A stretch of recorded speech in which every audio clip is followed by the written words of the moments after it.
Okay, so in this example, we have a fan that's attached to the ceiling with a 2 by 2 by 1/4 hollow structural section that's 18 inches long.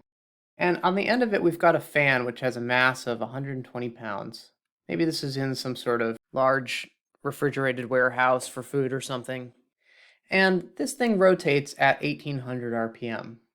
And you've heard that there's this thing called resonance. And whenever there's some force that is applied with some frequency, some oscillating force, the force over time looks like this. You've heard that when there's rotation involved, if the force over time has a similar frequency to the natural frequency of our structure, then we could end up with problems. You've heard that before.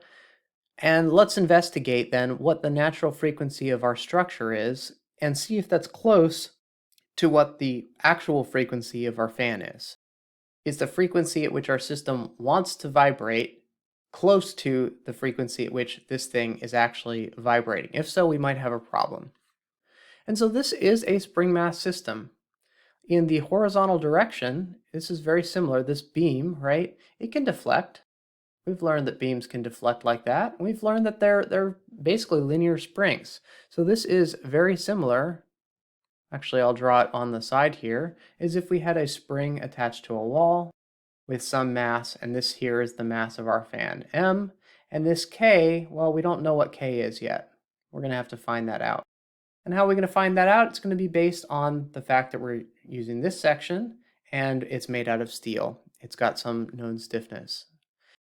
Okay, so what's the stiffness of this thing? Well, we know what the deflection is. The deflection is equal to PL to the third over 3EI for beams, right? But we're interested in the stiffness.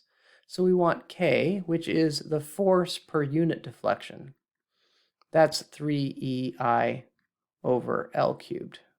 I've corrected this here, by the way. This had said 120 pounds force, and this is a mass of 120 pounds mass.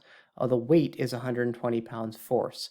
The difference between them is that the weight is equal to the mass times gravity. So 1 pound force is equal to 1 pound mass times 386 inches per second squared. And that's going to become important later.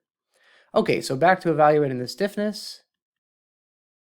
That is 3 times E is 30 times 10 to the 6th psi times I is 0.747.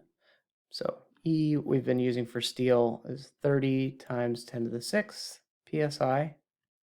I for this 2 by 2 by 1/4 hollow structural section is 0.747 inches to the 4th. You can look that up in the ASC Steel Construction Manual. Over L cubed, and this is 18 cubed. And we have 11,527.78 pounds per inch. Now we want to get the natural frequency. Omega n is equal to the square root of K divided by M.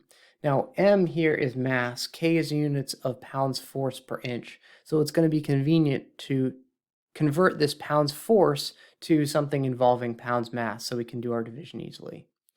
So if that's right, well then 11,527.78, we're going to take that pounds force and we're going to turn it into 1 pound mass times 386 inches per second squared. So times a pound mass times 386 inches per second squared. And we get 4.4497 times 10 to the 6th pounds mass per second squared.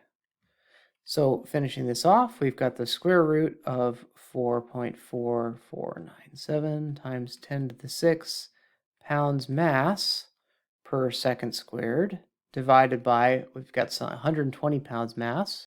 So the pounds mass cancels out. We're left with a 1 over second squared. The square root of that is going to be in 1 over second, or radians per second. We get 192.56 radians per second. And we wanted to know if that's close to omega, which is 1800 RPM. Let's find that out. It'll be convenient to put 1800 RPM in radians per second later. So omega is equal to 1800 rotations per second, excuse me, per minute. We've got 1 minute for every 60 seconds, and every rotation is 2 pi radians per rotation. And so omega is 188.4, well, 0.5 radians per second. I'd say those are pretty close. The frequency at which this fan rotates is very close to the natural frequency at which this system wants to oscillate. So we might have a problem, and we're going to analyze that a little further coming up.